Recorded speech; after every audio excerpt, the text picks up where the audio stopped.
In a village of Musashi Province, there lived two woodcutters, Mosaku and Minokichi. At the time of which I am speaking, Mosaku was an old man, and Minokichi, his apprentice, was a lad of 18 years. Every day, they went together to a forest situated about 5 miles from their village. On the way to that forest, there is a wide river to cross, and there is a ferry boat. Several times a bridge was built where the ferry is, but the bridge was each time carried away by a flood. No common bridge can resist the current there when the river rises. Mosaku and Minokichi were on their way home one very cold evening when a great snowstorm overtook them. They reached the ferry, and they found that the boatman had gone away, leaving his boat on the other side of the river. It was no day for swimming, and the woodcutters took shelter in the ferryman's hut, thinking themselves lucky to find any shelter at all. There was no brazier in the hut, nor any place in which to make a fire. It was only a two-mat hut with a single door, but no window. Mosaku and Minokichi fastened the door and lay down to rest, with their straw raincoats over them.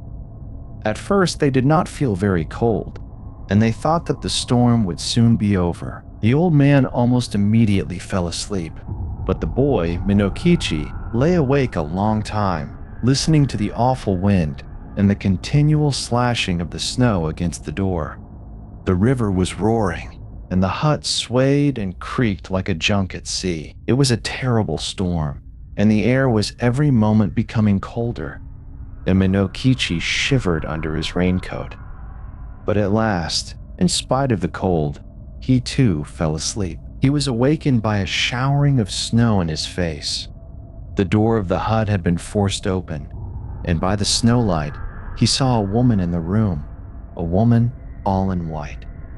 She was bending above Mosaku and blowing her breath upon him, and her breath was like a bright white smoke. Almost in the same moment, she turned to Minokichi and stooped over him.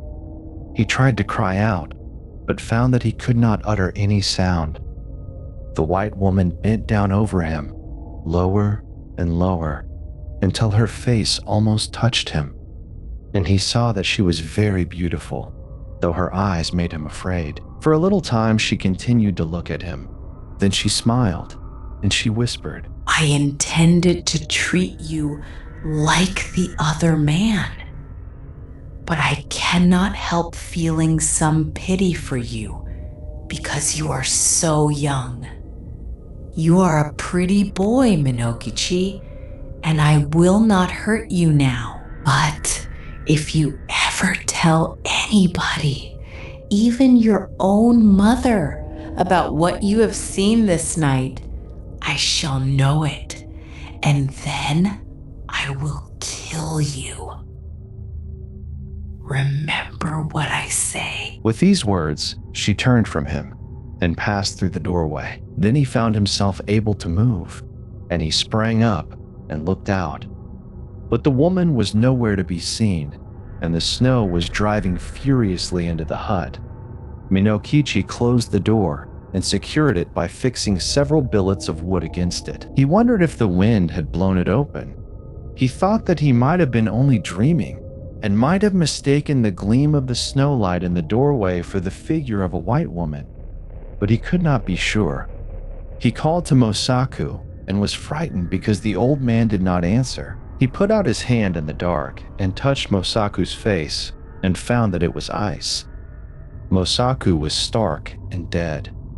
By dawn, the storm was over, and when the ferryman returned to his station, a little after sunrise, he found Minokichi lying senseless beside the frozen body of Mosaku. Minokichi was promptly cared for and soon came to himself, but he remained a long time ill from the effects of the cold of that terrible night.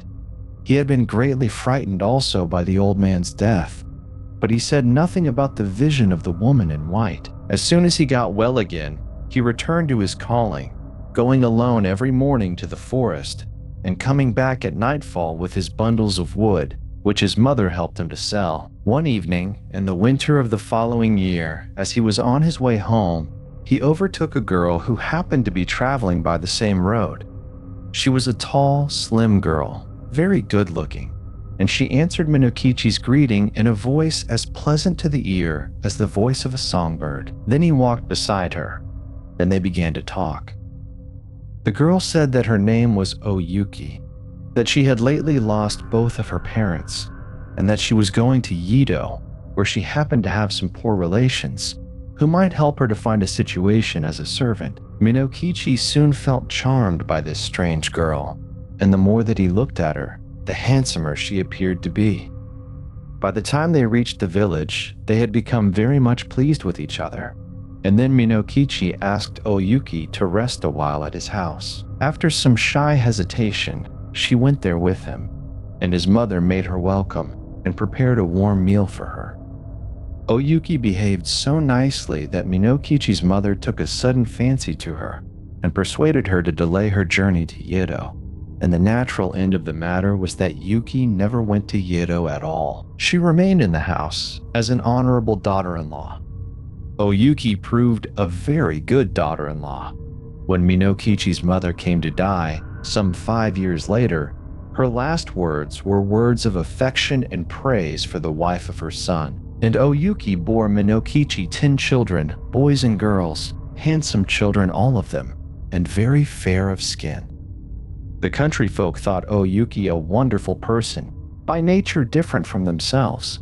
Most of the peasant women age early, but Oyuki, even after having become the mother of 10 children, looked as young and fresh as on the day when she had first come to the village. One night, after the children had gone to sleep, Oyuki was sewing by the light of a paper lamp, and Minokichi, watching her, said, "To see you sewing there with the light on your face makes me think of a strange thing that happened when I was a lad of 18. I then saw somebody as beautiful and white as you are now. Indeed, she was very like you." Without lifting her eyes from her work, Oyuki responded, "Tell me about her.